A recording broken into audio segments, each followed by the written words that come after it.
So yun, good afternoon mga kabakyard. Andito ulit tayo sa aking mini backyard. Yan. So, ito yung mother pig ko. Yan. Tingnan nyo mga kabakyard, oh. Siya'y namayat. Yan. Oh, di ba? Siya'y namayat mga kabakyard. Kasi nga, nakababad dito yung kanyang mga biik. So, ngayon, winalay ko sila kahapon. So, yan mga kabakyard. Ando doon na sila yung mga biik.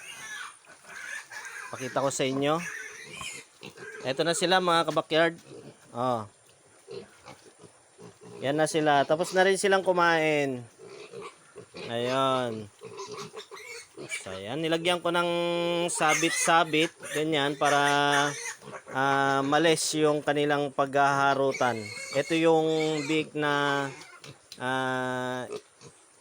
yung inoperahan namin yung kanyang tenga kasi nga nagbukol. Yun ay nag-ipon yung tubig dun sa kanyang tenga. So, ayan. Gawa nung kanilang paghaharutan. Kaya yun. Pero sabi ng technician, wala namang problema yun sakali. Pero mas maganda na rin yung naagad para madali siyang gumaling. So, ayan.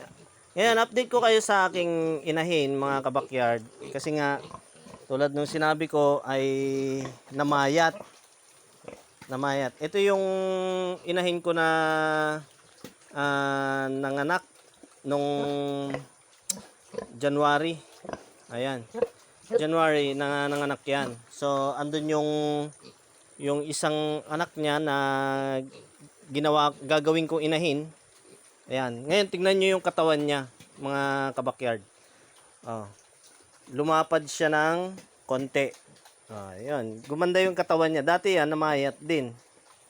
So, hindi katulad nito, mga kabakyard. Talagang mapapansin yung pamamayat niya. Di ba? So, ang gagawin ko dito, mga kabakyard, bukas, yan, papakita ko sa inyo kung paano ko siyang bigyan ng pamurga. And then, papakita ko rin sa inyo yung aking ipapakain sa kanya within 5 days. Sa loob ng 5 days, ay papakainin ko siya nun para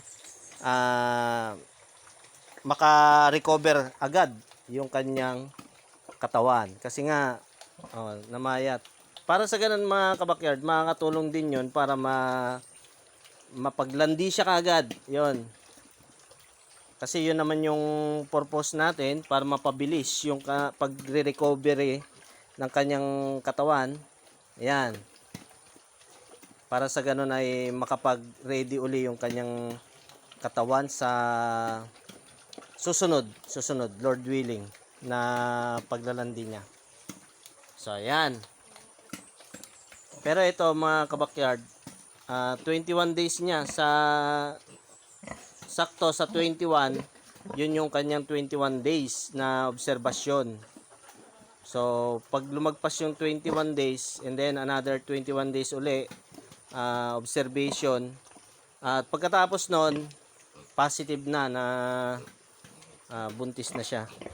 Pero sa tingin ko, kung mapapansin yung mga kabakyard, yung kanyang tiyan, medyo gumaganda, di ba? Merong pagbabago, nagfo-form. Pero hindi pa yan sure na nakakuha kasi nga hindi pa siya umaabot ng 21 days. So, yan. Ito na sila. Mga piggy. Yan. Pangalawang araw nila ngayon, mga kabakyard, kasi kahapon ng umaga iwinalay ko sila. Ito, iwinalay ko sila ngayon.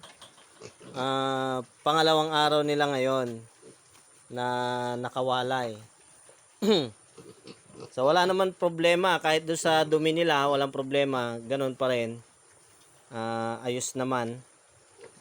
Kasi kinokontrol ko yung kanilang pagkain.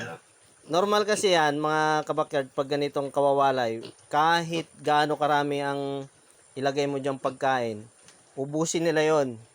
Kaya control lang pag ganitong iwinalay yung mga biik. So yan. Ito yung sinasabi ko sa inyong anak ni Luningning. Yun yung baboy kong puti. Ayan. Ito na siya. So ito yung napapurga ko na rin. Yan. And then ipapa-vitamins ko na lang yan. At ito naman si Taburnok, yung aking gagawing boar o bulugan. So yan. So yan, ganun lang mga kabakyard. Hanggang dito na lang ang video ito. Update ko lang kayo sa aking mga inahin at mga biik. So yan, happy farming sa atin mga kabakyard. And God bless sa inyong lahat. Bye-bye!